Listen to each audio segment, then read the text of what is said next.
Bismillahirrahmanirrahim. Assalamualaikum warahmatullahi wabarakatuh.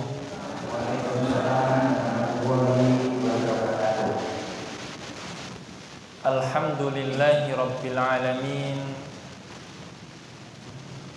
Hamdan yuwafi ni'amahu wa yukafi'u mazidah.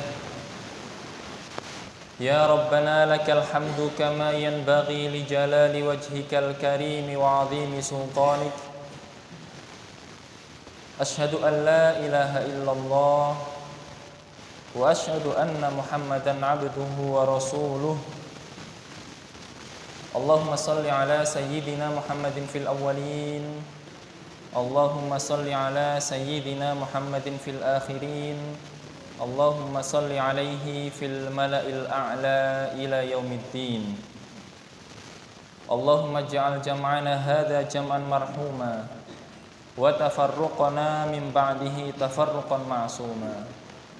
Allahumma inna nas'aluka ilman nafi'an wa rizqan wasi'an wa shifaan min kulli da'in wa saqamin. Qala Allah Ta'ala fil Qur'anil Karim, a'udzu billahi minasy syaithanir rajim. Bismillahirrahmanirrahim. Wa ta'awanu 'alal birri wat taqwa wa la ta'awanu 'alal itsmi wal 'udwan. Shadaqallahul 'azim. Bapak Ibu jamaah pengawasan Ahad Enjang yang dimuliakan Allah Subhanahu wa taala, ingkang sepindah monggo sareng-sareng kita bersyukur kepada Allah kanthi maos alhamdulillahi rabbil alamin. Bersyukur kepada Allah atas nikmat yang luar biasa. Bersyukur dumateng ngarsanipun Allah Subhanahu wa taala ingkang sampun maringi kita kathah sanget nikmat. Nikmat sehat, nikmat kuat, rezekini pun lancar, keluargani pun bahagia, sae kalih tetangga, lancar pekerjaan, istiqomah dalam ibadah kepada Allah Subhanahu wa taala. Allahumma amin. Nikmat kaping kalih, nikmat napa? Seger. Seger napa adem Bapak Ibu niki? Oh. Adem ngoten nggih. Sami nek ngoten nggih. Berarti niki sehat, Pak. Nek wayahe adem nggih badan merasa dingin, wayahe sumuk ya rasane nah niku ternyata indikator niku nggih. Tondo-tondo niku termasuk nikmat, Pak. Bahkan bapak-bapak niki kang gadah motor atau mobil nek mesinnya bermasalah niku kan enten tondone, enten indikatore. Nek misalnya akine bermasalah nggih, tondone gambar aki nyala. Nah, niku berarti sehat. Onten indikator, "Wih, akimu bermasalah, iki tandane." Nek akine bermasalah ora ono tandane lah niku masalah. Nah, niki kalau masih merasa dingin berarti masih sehat niki ngaten niki. Alhamdulillahirabbil alamin. Ibu sehat sedaya? Alhamdulillah. Harga gas tasih terjangkau. Padahal infonya tembus 18.000 lagi $1, Bu. Ya, berapapun harga dolar, berapapun harga, semoga Allah cukupkan kita semuanya. Allahumma amin. Kan ngoten nggih. Kalau di dalam Al-Qur'an itu kan kata ghaniyun. Kata ghani itu sebenarnya artosipun bukan sugih, bukan kaya kata kalau di dalam bahasa Arab kata ghani niku artosipun sejatinya kata ghani niku artosipun cukup. Pengen tumbas motor nggih cukup. Kok adem iki ganti mobil Pak nggih cukup. Wah, wingi pun umroh, pengen haji, cukup. Waya ini pun kurban, artonipun cukup. Enten tetangga yang membutuhkan, kita bisa membantu dengan cukup. Nah, itu Pak sebenarnya yang kita minta, Bu. Bukan sugih. Karena sugih niku berat. Hisabipun lama nanti kalau di akhirat ngaten nggih. Ya, paringi cukup wis, pengen apa-apa cukup pokoknya ngaten nggih. Nah, Bapak sehat? Nah, tim sepak bolanya masih lanjut napa sampun gugur, Pak? Pun gugur? Aduh kok sami. Nah, nanti kita bahas sedikit Pak tentang sepak bola Pak. Ternyata masuk kaitannya dengan tema hari ini. Ini lagi gayang-gayangnya. Ini sudah sampai masuk per 8 nggih? Besok nggih? Terus nggih? Bapak nopon. Delalah kemarin jago saya tumbang di hadapan juara bertahan katanya. Bapak Ibu yang rahmati Allah Subhanahu wa taala, alhamdulillah injang menika kita saged panggih silaturahim, sama-sama belajar menuntut ilmu, mengkaji ayat-ayat Allah, menelaah sunnah-sunnah Rasulullah, dengan harapan perkumpulan kita di pagi hari ini dicatat oleh Allah sebagai amal soleh. Allahumma amin. Jemaah rahimakumullah, pada pertemuan yang lalu kita sampun sepakat akan menghatamkan buku niki, leres nggih? Nah, kita sudah membahas 3 poin. Ingkang wekdal kepungkur, saya izin mengingatkan sedikit bahwa umat Islam itu dulu pernah jaya. Umat Islam dan kaum muslimin niku nate memimpin peradaban dunia, nomor 1 di dunia, Pak. Sudah lama sekali. Nah, sekarang kita kan turun ngoten nggih. Dhisik pernah menjadi pemimpin dunia, ekonominya, pendidikannya, perdagangannya, kepemimpinannya, semua sak dunia itu merujuk ke umat Islam dulu. Tapi kemudian semakin turun, bahkan tertinggal. Nah, melalui buku ini kita sareng-sareng belajar bagaimana cara kita bangkit kembali. Sing waune ranking keri dhewe, kita maju kembali menjadi ranking 1. Yang tadinya perekonomian paling lemah, kita pengen kembali menjadi peradaban dunia. Nah, ini kan ada caranya, wonten langkah-langkahnya. Nah, Dr. Yusuf Al-Qaradawi rahimahullah dalam bukunya As-Shahwah Al-Islamiyah Minal Murahaqah Ila Rusd memberikan 10 cara bagaimana kita bisa bangkit kembali. Nah, Bapak Ibu yang rahmati Allah, pada pertemuan yang lalu kita sudah mengkaji 3 poin kalau tidak salah dengan cepat ngoten ya. Soalnya ini alon-alon kok hatami dah pirang tahun ngoten ya. Nah, ini cepat mawon. Ingkang sepindah, ya, saya masih ingat pertemuan dulu kita membahasakannya ibaratnya seperti naik kelas ngoten nggih. Nah, yang pertama ingkang sepindah, kita naik kelas dari sekedar mementingkan penampilan, dari sekedar mementingkan baju, naik kelas menuju mementingkan hakikat dan inti. Niki ingkang sepindah. Kaping kalih kita naik kelas dari sekedar omon-omon ini ngomong-ngomong tok. Nek bahasa Inggrisnya NATO, no action, talk only. Isone ngomong tok, dikon temandang ra iso. Nah, kita sudah harus naik kelas. Dari sekedar ngomong-ngomong tok, isone mung debat, menuju kepada karya nyata, tindakan nyata, memberikan kontribusi yang nyata. Omong-omong itu, Pak sedekah Pak, mau mlebu surga. Itu sekedar ucapan, bagus. Tapi sudah saatnya kita harus naik kelas. Sedekah Pak, iki contohnya, wah 1 juta, 2 juta, 5 juta. Yang ketiga yang sudah kita bahas adalah kita naik kelas dari sekedar emosional, sidik-sidik baper niku napa nggih? Bawa perasaan, sidik-sidik sensitif. Wah itu mesti aku iki sing dirasani iki. Naik kelas menuju kepada pemikiran yang cerdas. Ini 3 yang sudah kita bahas pada pertemuan yang lalu. Nah, pada hari ini, Bapak Ibu rahmati Allah, kita masuk kepada poin yang keempat. Poin yang keempat adalah minal furu' wadh-dhuyul ilar ru'us wal usul. Ada yang tahu artinya, Bu?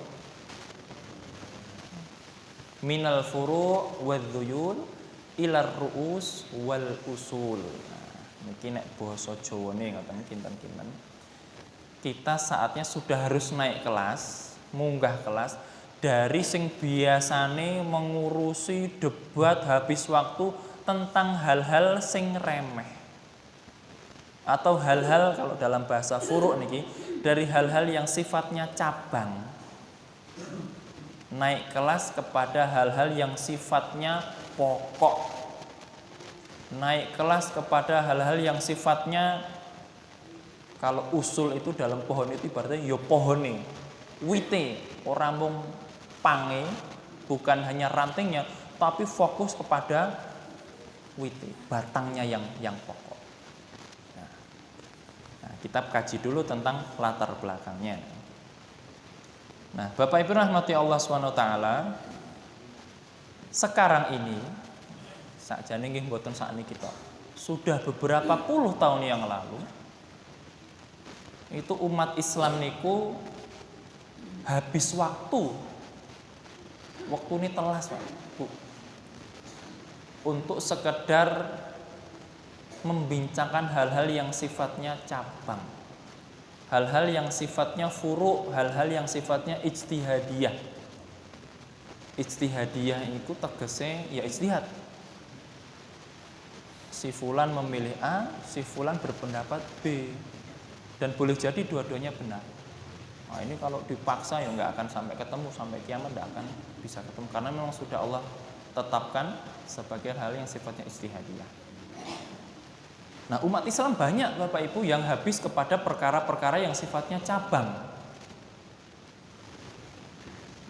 Contoh, sifat cabang niku napa? Atau hal-hal yang sifatnya furu' niku napa? Contoh kalau dalam ibadah keseharian ngoten. Atau misalkan kajian ngoten iki. Ada yang mendebatkan ora. Bapak-bapak iku kudune ning ngarep lenggahe. Karena laki-laki niku pemimpin ning ngarep. Ndak seperti ini niku contoh mawon. Ora ngene iki. Yang ibu-ibu ndak terima yo ora iso. Nek ning mburi ora krungu. Ini perdebatan yang sifatnya furu'. Boleh jadi di depan silahkan, boleh jadi ibu di belakang silahkan, atau samping silahkan. Bagus ini dikasih pembatas, orang lirik-lirikan.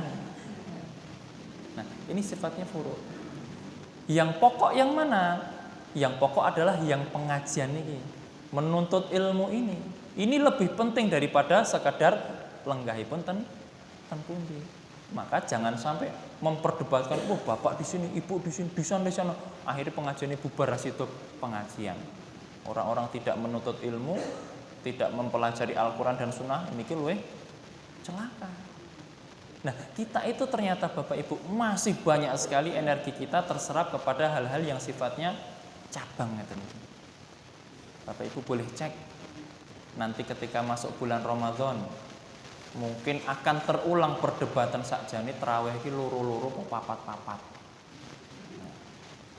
Sakjane witir kuwi 3 langsung atau 2 salam kemudian 1. Sakjane bar witir itu ada kunut atau tidak.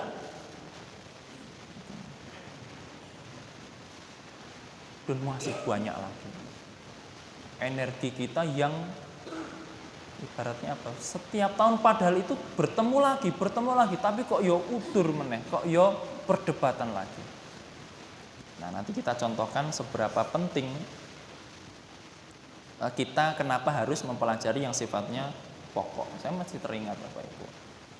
Di salah satu pelajaran itu ada Dr. Abdul Hamid Madkur ditanya, "Prof, nanti kalau di bulan itu madhep kiblatnya kemana? Sholatnya menghadap kemana?" Kalau kita sudah sampai bulan, dilalang ya, ada bapak ibu atau putranya nanti yang pinter sampai ke bulan sana, sholatnya madhep kemana gitu kan. Itu ditanyakan dari salah satu mahasiswa kepada Dr. Abdul Hamid Madkur. Kemudian beliau menjawab seperti ini, "Ya Allah lele, kamu menghabiskan waktuku untuk menjawab pertanyaan yang sebenarnya pertanyaan itu belum ada." Itu kan ibaratnya soal cabang, soal furu. Iso dipikir engko gitu, bisa dipikir nanti gitu kan. Yang lebih penting mana Bapak Ibu? Yang lebih penting adalah umat Islam itu pinter, meraih penghargaan Nobel. Jadi penghargaan Nobel itu wong sing paling pinter, paling memberikan kontribusi sifatnya internasional. Ini tidak banyak orang Islam, hanya beberapa saja, kebanyakan orang-orang non-muslim. Orang Islam itu harusnya daripada bingung mikir kiblat kok madhep nanti, kok nek kono wudune pakai apa, tayamunya pakai debu bulan atau gimana. Tidak perlu repot-repot tanya ini dulu. Maka seharusnya mikir kepada hal-hal yang sifatnya pokok. Memangnya ada orang Islam yang sudah sampai bulan? Jawabannya belum ada. Memangnya ada orang Islam yang kemudian masuk ke NASA, kemudian pinter, kemudian nanti dipilih pada tahun sekian untuk pergi ke bulan? Ternyata jawabannya belum ada. Maka ini yang lebih penting. Wong Islam itu pinter rosik, kemudian menjadi top 10 dunia, kemudian bisa menciptakan pesawat luar angkasa atau paling tidak mengendalikan ruang angkasa, baru nanti kalau sudah ada, nah silahkan tanya kiblatnya madhep nandi. Kita seringkali seperti itu. Pengen bangun masjid, terus bingung tempat wudunya seperti apa, keramiknya sing kaya apa. Padahal ngumpulkan donasi saja belum ada. Gambar desain arsitektur saja belum ada, sudah bingung soal kok gentengnya warnanya apa dan lain sebagainya. Boleh, tapi itu nanti. Nah, di dalam Al-Qur'an Bapak Ibu, ayat yang saya baca tadi, wa ta'awanu 'alal birri wat taqwa wa la ta'awanu 'alal itsmi wal 'udwan. Artosipun, dan saling tolong menolonglah kalian dalam kebajikan dan takwa. Nah, 'alal birri di sini bukan sekedar kebaikan-kebaikan yang remeh Bapak Ibu. Tapi ketika kita membaca tafsir ayat ini, yang dimaksud 'alal birri ini kebaikan-kebaikan yang sifatnya besar, kebaikan-kebaikan yang sifatnya prioritas, kebaikan-kebaikan yang harusnya dilakukan duluan, bukan yang belakangan. Nah, kembali kepada tadi nggih, pertanyaan kiblatnya kemana, wong rong enek sing masuk nominasi untuk bisa terbang. Sebenarnya nggak harus pinter Bapak Ibu. Kalau Bapak Ibu pengen tindak ke bulan itu nggak harus pinter, sekarang tuh ada. Nah, asal punya duit, leres Bapak Ibu. Itu belum lama tuh ada, sampai membuka open trip, buka liburan, jalan-jalan ke luar angkasa. Itu wonten. Tapi ya sampai miliaran, bahkan mendekati triliunan untuk ongkos ke luar angkasa itu. Nah, Bapak Ibu rahmati Allah SWT, kembali kepada wa ta'awanu 'alal birri wat taqwa. Kenapa kita tolong menolong niku untuk hal-hal yang sifatnya kebaikan tapi sing utama dulu? Kita bisa merujuk kepada sirah nabawiyah. Ketika Rasulullah SAW berdakwah di kota Mekah, itu Rasul berdakwah, apakah langsung Rasul berdakwah ngurusi tentang bilangan zakat?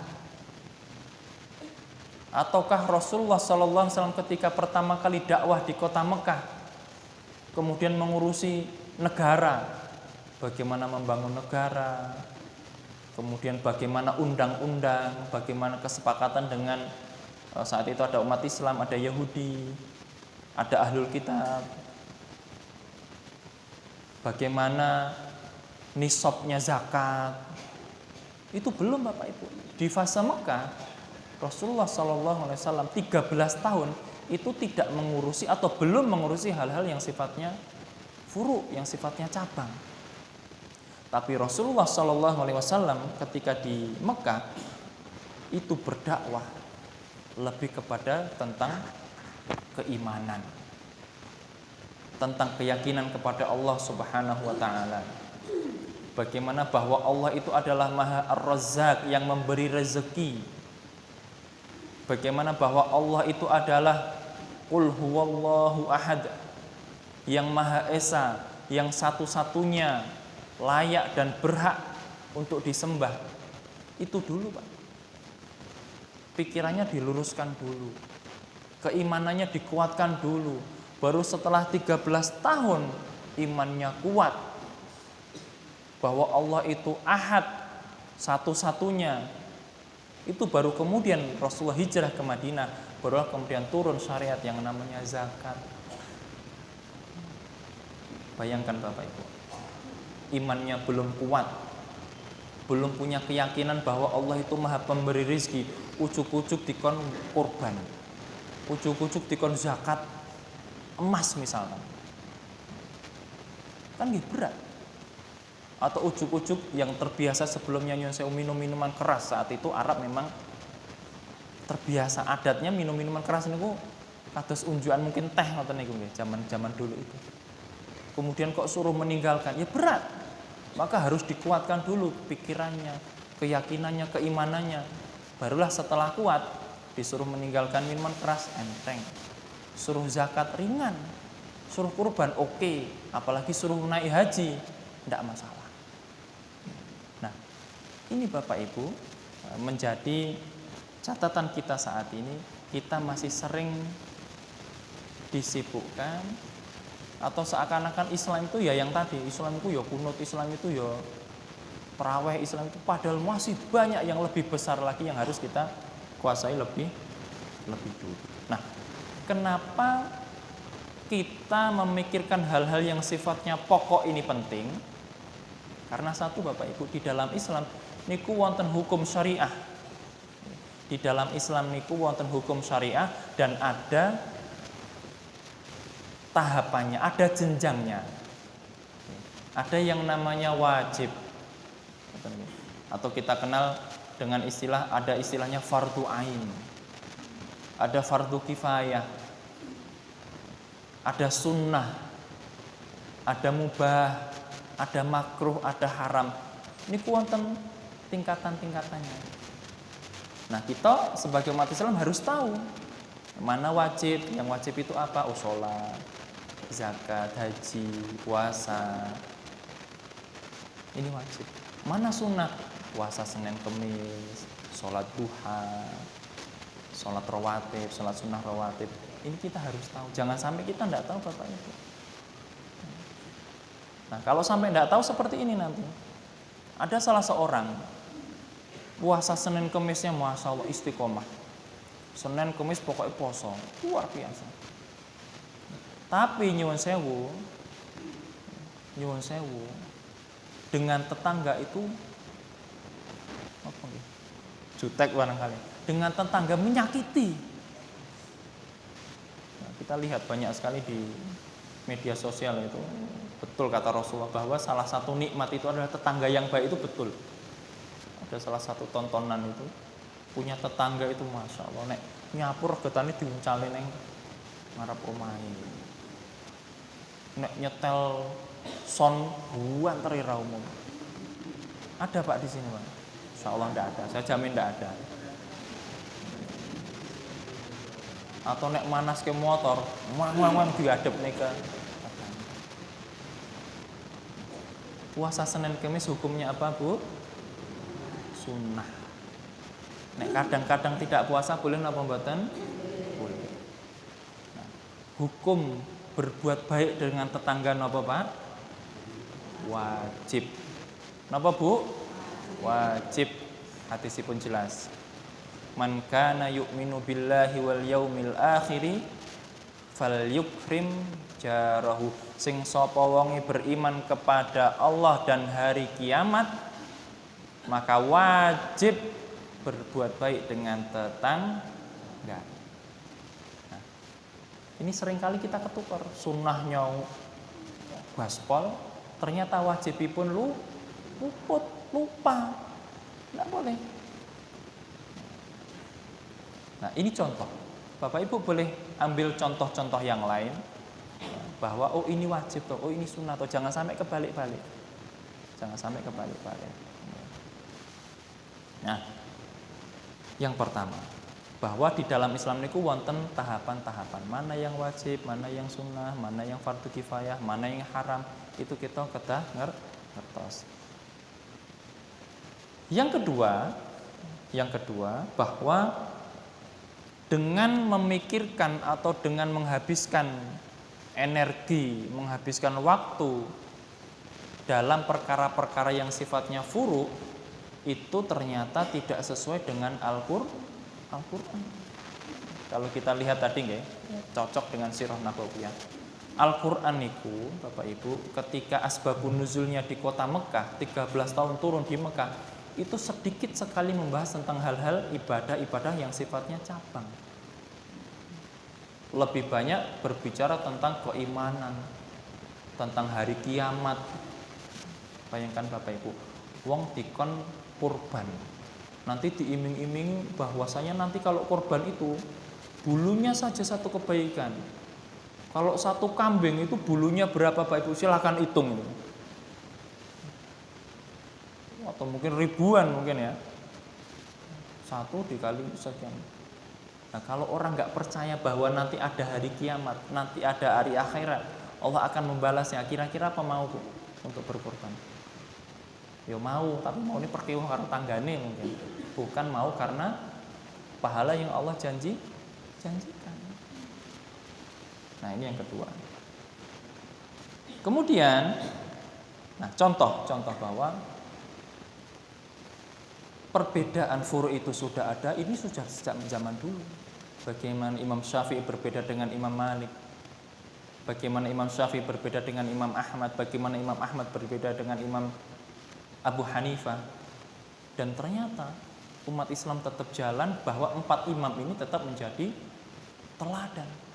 Nah, ada satu poin Bapak Ibu yang perlu kita ambil, bahwa 4 imam ini tadi, Imam Abu Hanifah, kemudian Imam Malik, Imam Syafi'i, dan terakhir Imam Ahmad bin Hambal, sanajan berbeda-beda madhabnya,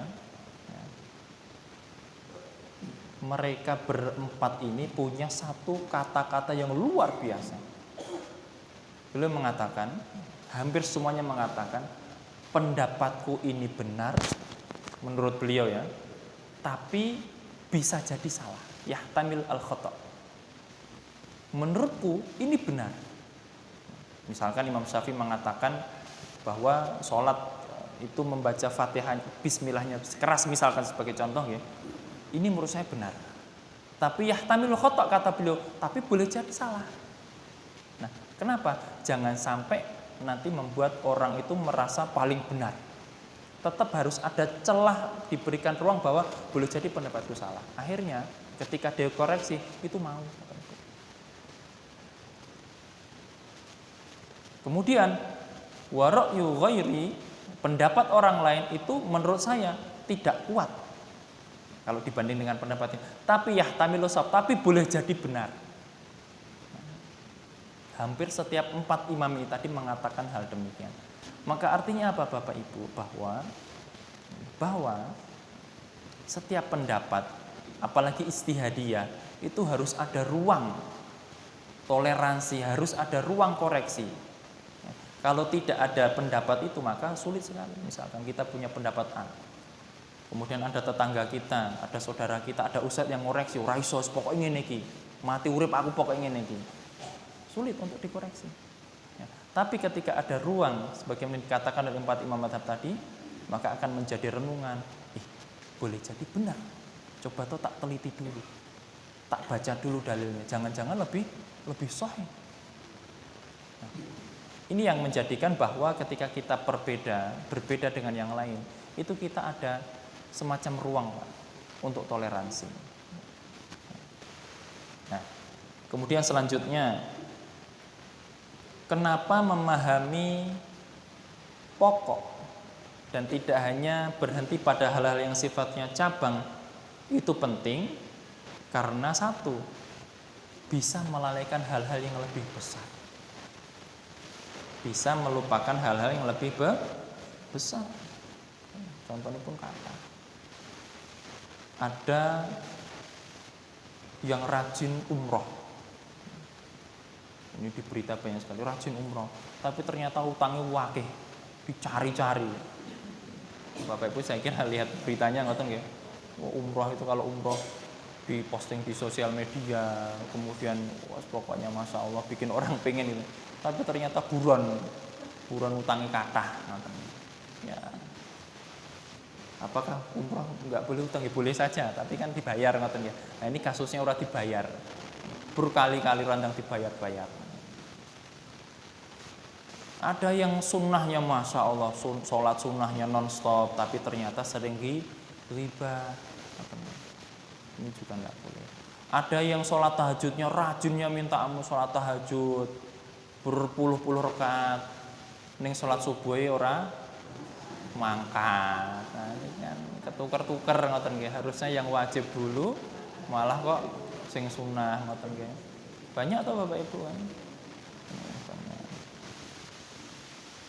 Nah, inilah Bapak Ibu, sebenarnya seperti ini pelajaran-pelajaran yang diajarkan oleh Rasulullah SAW. Rasul itu ketika berdakwah itu senantiasa memperhatikan hal-hal yang sifatnya pokok. Sing penting dhisik itu yang dilakukan. Maka kalau kita membaca sejarah Sirah Nabawiyah ketika Rasul dari Mekah hijrah ke Madinah, itu yang dilakukan oleh Rasulullah pertama kali adalah membangun masjid. Berarti itu paling penting dibanding yang lain. Ketika Rasul hijrah itu membangun masjid itu yang paling penting. Apakah untuk sholat taktil? Bukan. Sholat itu betul salah satunya, tapi bukan hanya itu. Ketika Rasul membangun masjid, ketika pertama kali sampai ke Madinah, itu ternyata tujuannya jauh lebih besar dari sekadar sholat. Mengumpulkan orang-orang muslim. Kemudian ketika sholat di masjid, kesenjangan sosial niku hilang Bapak Ibu. Coba bayangkan Bapak Ibu, orang pas-pasan, orang berkecukupan, orang kaya barisnya sama. Nah, kalau setiap hari ketemu ping 5 kira-kira apa ya nesunan Bu? Kan ya sudah bosan rekan nesu, tiap hari ketemu, zuhur ketemu lagi, asar ketemu lagi, hilang. Bayangkan Bapak Ibu, ada orang kaya, pagernya tinggi, nggak pernah keluar rumah. Bayangan Ibu apa kira-kira? Mesti dirasani loh. Sugih, ratau serawung tonggo, medit, galak meneh. Ada anjing penjaganya gitu nggih. Maka batas-batas itu di dalam agama Islam dihilangkan. Dengan apa? Bukan temboknya yang dirobohkan, bukan rumahnya kemudian dijarah, dibakar, bukan. Tapi dirikan masjid, perintahkan untuk ke masjid 5 waktu dalam sehari. Ketemu, salaman, butuh apa, tetangga ternyata baik. Akhirnya rasan-rasan itu sudah nggak ada. Meskipun temboknya tinggi, ketika bertemu di masjid 5 kali, insya Allah nggak ada rasan-rasan itu. Nah, ketika dibangun masjid, kita diajari, umat Islam saat itu diajari tepat waktu, diajari disiplin. Ketika ke masjid, umat Islam diperintah untuk sehat. Mau nggak mau kalau ke masjid itu sehat ya? Bangunnya tepat waktu, kemudian wudhu, jalan kaki, senyum, nggak ada ke masjid kok merengut terus, insya Allah nggak ada. Peng 5 masa merengut terus kan kesel katanya. Nah, Itu yang pertama kali dibangun oleh Rasulullah SAW, berarti itu penting sekali. Barulah kemudian Rasul membangun pasar saat itu, dihidupkan lagi pasar yang tadinya mati, ekonomi gitu. Itu juga penting, tapi kan ada urut-urutannya. Nah, maka ketika kita membaca sirah nabawiyah Bapak Ibu, itu sebenarnya kita sedang mempelajari atau mengembalikan kejayaan umat Islam. Bagaimana pertama kali yang dilakukan oleh Rasulullah, kemudian yang kedua apa, selanjutnya apa, jangan kebalik-balik. Jangan terbalik-balik. Nah, Bapak Ibu rahmati Allah SWT, selanjutnya adalah, singkat mawon, selanjutnya adalah minat ta'sir ila taisir. Minat ta'sir ila taisir. Agama Islam niku agama yang mudah. Betul napa mboten? Kalau kita sholat mukim di rumah, sholatnya berapa Bu? Tadi sholat subuh 2. Nanti sholat duhurnya berapa? 4. Kalau Bapak Ibu safar, tindak ke Jakarta misalkan, boleh 2 enggak Bu? Boleh dikosor? Boleh dijamak napa mboten? Jamak niku digabung dalam satu waktu. Salat zuhur lan asar dilakukan wonten wekdal zuhur atau asar. Nah, gampil Bapak Ibu. Mudah sekali. Allah tidak menyulitkan. Ketika bulan Ramadan kemarin misalkan, yang sakit boleh tidak puasa. Yang sepuh sudah tidak mampu, tidak dipaksa. Enggak ada umat Islam itu kudu poso sampai mati, enggak ada. Sudah sepuh boleh bayar fidyah, karena kalau puasa membahayakan. Ibu-ibu yang sedang hamil besar menyusui boleh. Nah, inilah mudahnya Islam. Bahkan ketika sholat sekalipun, sholat itu wajib. Dihisab pertama kali nanti di akhirat. Sholat itu tiangnya agama, penting sekali, nggak bisa ditinggalkan. Tapi ketika tidak bisa berdiri, ternyata sholat itu boleh dilakukan dengan duduk. Sholli qa'iman, sholatlah sambil berdiri. Fa illam tastati' fa qa'idan, kalau tidak bisa berdiri karena sakit, boleh sambil duduk. Ternyata duduk yo ra iso saat udunan misalkan. Fa'ala janbik, kata Rasulullah, boleh sambil berbaring, enak banget Bapak Ibu. Mudah sekali agama Islam itu. Nah, karena mudahnya agama Islam, bahkan dalam beribadah sekalipun Allah berikan kemudahan, maka di dalam kehidupan sehari-hari juga seharusnya kita hidup yang mudah. Jangan sampai kita jadi umat Islam itu senengane mempersulit orang lain, tidak boleh. Barangkali bapak-bapak atau ibu-ibu di sini ada yang pejabat, ngurus-ngurus surat, kalau bisa jangan dipersulit, dipermudah. Saya kemarin cerita ketemu dengan guru, saya menghadiri walimah, di samping saya itu ada bapak-bapak, saya tidak lihat awalnya gitu kan, geser unjukan ngoten nggih, matur suwun, saya nggak lihat, nggak ngamatin. Kemudian pas sesi foto, bapaknya tadi dengan ibu berdiri, tak amat mati, kok saya kayaknya kenal ya, gitu. Terus tak cari di internet gitu kan, kayak salah gitu kan, ternyata iya gitu, kayak iya gitu. Pas turun saya tanya, Pak ngapunten, saya Afriza, kalau boleh tahu asma bapak sinten gitu. Saya tanya, saya Santoso gitu. Bapak asmane Pak Hadi Santoso. Iya katanya. Ternyata benar tebakan saya. Pak, kula murid panjenengan Pak. 20 tahun yang lalu Bapak ngajar saya gitu. Ternyata betul Bapak itu adalah guru fisika saya ketika di Iskarima. 2006 saya lulus, 2026 saya baru ketemu. Saya tidak akan lupa Pak sama panjenengan Pak. Boleh jadi saya lupa dengan pelajaran jenengan, dengan fisika, dengan apa, tapi saya tidak akan lupa dengan pesan-pesan motivasi dan nasihat panjenengan Pak. Bahkan muka panjenengan saya tidak lupa. Saking senangnya itu sampai saya ceritakan angkatan pertama jadi apa saja, angkatan kedua, kami angkatan ketiga saat itu. Nah, delalah yang ngisi khutbah nikah di acara pernikahan salah satu dosen di UNMES itu teman seangkatan saya, Dr. Hakimuddin Salim, itu angkatan ketiga, Bapak ajar juga dulu sampai berbes Bapak Ibu. Masya Allah. 20 tahun yang lalu saya ajar, sekarang sudah saya sebutkan ini jadi ini di sini. Memang tidak banyak angkatan kami dulu 13 orang tok pil. Tapi dari 13 itu ada 4 yang jadi dosen, kemudian ada sekian jadi direktur pondok, ada jadi pengusaha mebel aja dan lain sebagainya sampai berdos. Nah, kemudian beliau bercerita, saya tuh pernah Mas di Mawardi. Kemudian beliau menceritakan ponakan saya saat itu qadarullah kecelakaan, tangannya retak atau patah atau apa. Kemudian ketemu salah satu dokter ngoten nggih. Nah, dokternya itu ternyata juga kenal. Ternyata juga muridnya. Nah, dokternya itu sampai kemudian ngasih tahu asisten-asistennya pokoknya di sendiri gitu kan. Kenapa kok dokternya marah? Bukan, dokter bukan marah, tapi beliau adalah guru saya. Maka semua administrasinya diurusin oleh dokter tadi. Padahal dokter spesialis penyakit dalam. Saking rasa syukurnya. Dulu 20 tahun yang lalu diajar oleh bapak tadi fisika, ya masuk dengan kedokteran, kemudian memudahkan. Nah, seperti ini Bapak Ibu, bahwa ketika kita memberikan kemudahan orang lain, sebenarnya Allah Subhanahu wa taala sedang memudahkan urusan kita. Man yassara ala mu'sirin yassarahullah.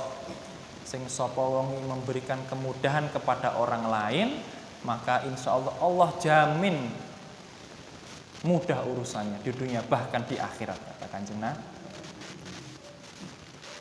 Minat ta'sir ila taisir. Agama Islam itu agama yang mudah, maka jangan dipersusah.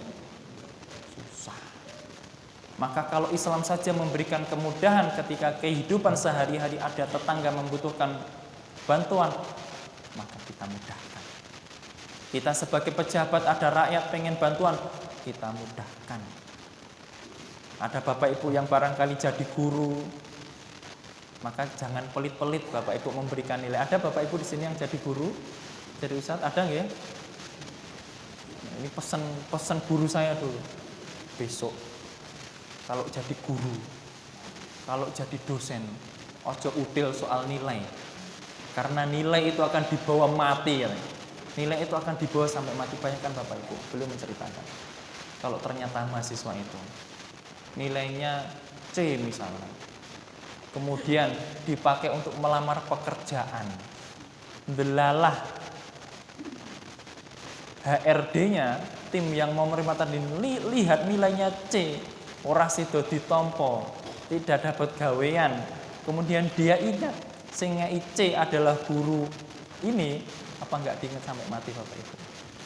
Goro-goro Pak iki aku randawe tidak mendapatkan pekerjaan gara-gara Bapak ini, maka mudahkan. Ini pesan guru saya. Jadi kalau saya memberikan nilai juga saya teringat karena nilai itu dibawa sampai mati, dirasani sampai karena ketika ijazah sudah keluar kan sudah nggak bisa dirubah.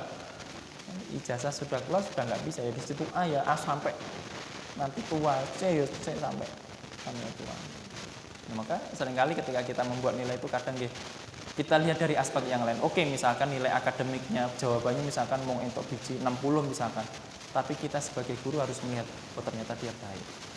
Dia kalau sekolah dia rajin, linggai paling depan. Itu juga penilaian, nilai etika untuk mendapatkan tambahan. Kadang juga gini Bapak Ibu, kita tuh sudah memberikan nilai, sudah ditambahkan gitu ya dikomplain karo mahasiswa niku nggih enten, Pak nilai saya kok tolong transparansi Pak. Nah, pengen nilai yang asli kok nilainya sudah diperbaiki. Ini sudah diperbaiki Mas. Oh nggih pun Pak enggak jadi. Kadang masih sering kayak gitu. Wis mulai arang-arang, tidak mengerjakan tugas, UTS maupun UASnya enggak maksimal, ngono wis njaluk nilainya paling apik ya. Maka ya berlaku sunatullah. Sunatullah itu ya wong sregep ya dia akan mendapatkan hasil rajinnya. Ya, rajin pangkal pandai. Itu sudah menjadi sunatullah. Minat ta'sir ila taisir. Nah, Bapak Ibu, dua ini tadi poin penting ya, setelah kita naik kelas 3 yang pertama, maka kita sudah seharusnya naik kelas 2 ini tadi.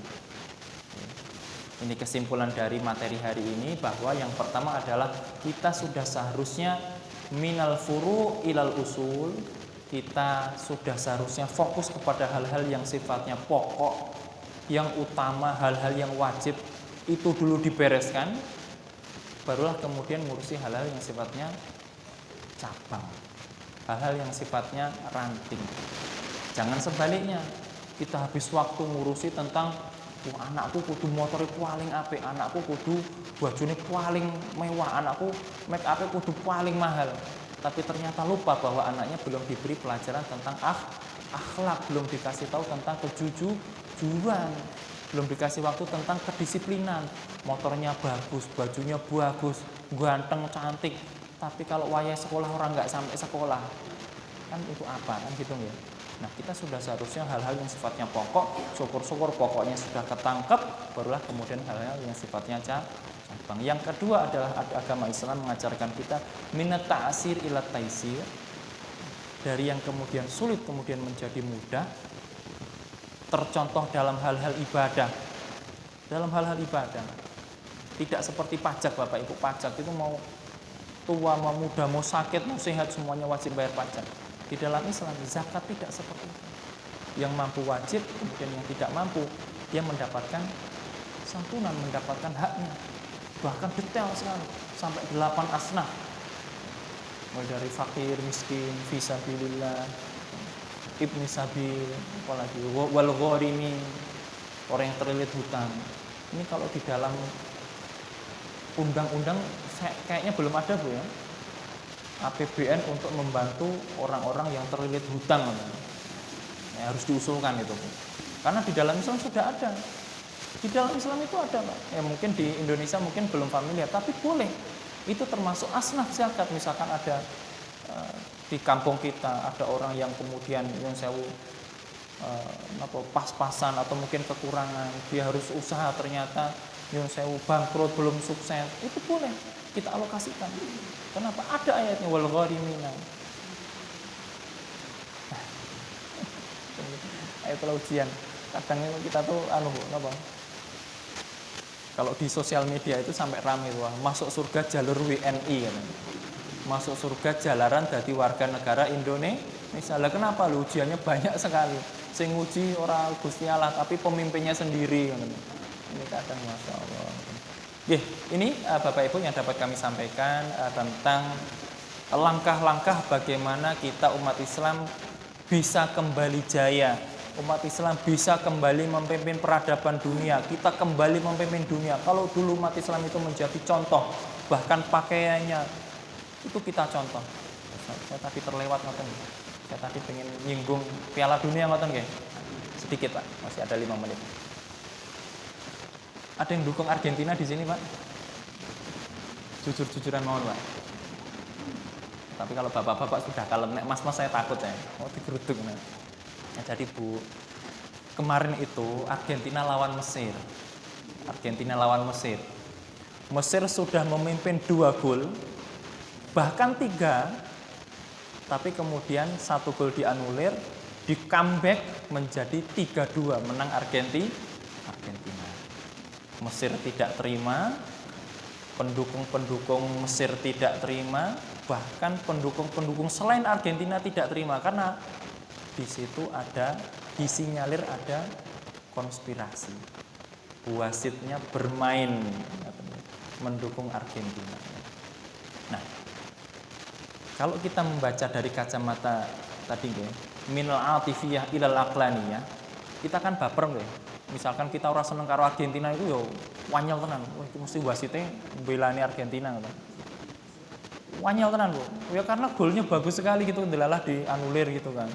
Sedangkan Argentina itu membuat pelanggaran-pelanggaran itu ditokne gitu kan. Seakan-akan bahwa itu konspirasi ingin melancarkan bahwa Argentina itu belum sampai final gitu. Dan ternyata Piala Dunia yang tahun sebelumnya juga sama, hampir sama gitu. Nah, kalau kita membaca dari kacamata baper tadi, yo kita emosi Pak, apalagi yang gak seneng karo Argentina, wah anyal tenan itu. Tapi kalau kita baca dari kacamata logika, itu ternyata bukan sekedar permainan.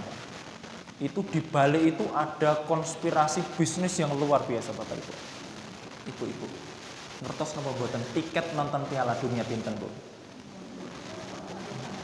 Bapak enten sing ngertos? Tiketnya saja di Amerika ya, tiketnya. Tiket masuk stadion 1.700, bukan 1.700.000, 1.700 dolar. Pinten niku, Pak? Motor satu sing gres kira-kira gitu. Itu tiketnya saja. Nah, kalau Argentina itu, oh ini jadi kajian sepak bola nih. Ini pengamat.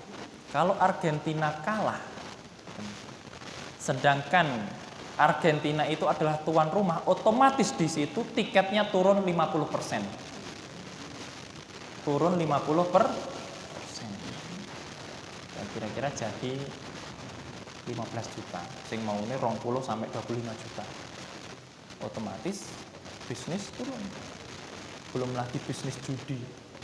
Nah, yang paling signifikan, bintang Argentina, boleh saya sebut Pak ya, yang namanya Lionel Messi, itu dia punya kontrak sponsor dengan 8 perusahaan besar internasional. Bayangkan, Lionel Messi, Argentina ora lolos, sedangkan di situ iklan-iklan terbesar dunia, ora sido iklan, otomatis kan pasar turun. Mau nggak mau, gimana caranya? Ya, bahkan ada berita gajinya wasitnya itu ibu tahu gajinya wasit itu pinten? 1,8 Bu. 1,8 apa? Juta? Boten, 1,8 miliar. Hanya 2 jam. Til nggak sampai 2 jam. Kalau 90 menit. 1,8 miliar. Mau melayu-melayu nyemprit 1,8 miliar. Nah, jadi seperti itu Bapak Ibu. Seringkali kita melihat napa nggih? Tontonan di dunia itu seakan-akan kita bahwa mana keadilan, mana konspirasi, mana hakimin. Bukan itu. Di balik itu ada bisnis yang luar biasa, sifatnya internasional. Bayangkan Bapak Ibu.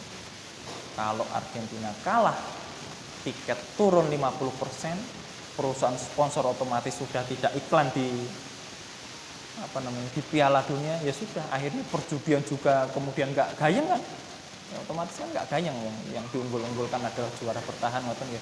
Tim-tim yang unggul sudah tumbang, otomatis nggak gayeng akhirnya. Nah, inilah kenapa Bapak Ibu di dalam Islam itu kita diingatkan jangan sampai menjadikan bondo dunia itu sebagai Tuhan. Ini sudah terjadi di luar sana. Akhirnya apa? Menghalalkan segala cara. Nggak pandang bulu, Mesir di anulir, kemudian jangankan Mesir, Belanda tahun sebelumnya nggak ada artinya. Kenapa? Ya karena mereka menuhankan uang. Piye caranya ben duit ini tetap berputar, piye caranya biar keuntungan ini tetap berjalan. Ini adalah analisa. Ini mung pandangan tok Pak. Dados yang mendukung Argentina ampun baper Pak. Tapi kalau dipikir-pikir ternyata memang seperti itu cara kerja. Ya, sampai kapanpun kalau kita di bawah FIFA ya gelem ra gelem ngikutin aturan FIFA kan ngoten ya. Kalau nggak mau ya bikin aturan sendiri kan ngoten ya. Tapi nampaknya kita kan belum bisa. Nah, jadi cara melihatnya seperti itu. Ampun baper betul, kita nggak terima iya. Tapi ternyata di balik itu ada agenda yang lebih besar. Yang megang orang sana, yang dikendalikan orang sana, yang mengendalikan. Kita mau nggak ditonton-tontonan tok. Sebelum yo seneng nek anu wis ngono wae lah. Timnya kalah yo pilih tim sing masih ada gitu aja Pak, gampil mawon. Ya ini Bapak Ibu yang dapat saya sampaikan, semoga yang sedikit ini dapat memberikan semangat kita bahwa kita ingat umat Islam itu pernah memimpin dunia. Kalau sekarang tertinggal, yuk kita balik pemimpin dunia. Kita kembali memberikan kontribusi kepada dunia. Aku qouli hadza wa astaghfirullahal azim. Saya kembalikan kepada pembawa acara. Assalamualaikum warahmatullahi wabarakatuh. Pada tasih sedikit ngobrol dengan itu namanya anukan dengan Bapak Ustaz harus menggunakan asalnya. Mana betul? Tapi betul langsung melakukan doa. Oke, Bapak Ibu rahmati Allah SWT, alhamdulillah sampun cekap sampai pada penghujung acara kita.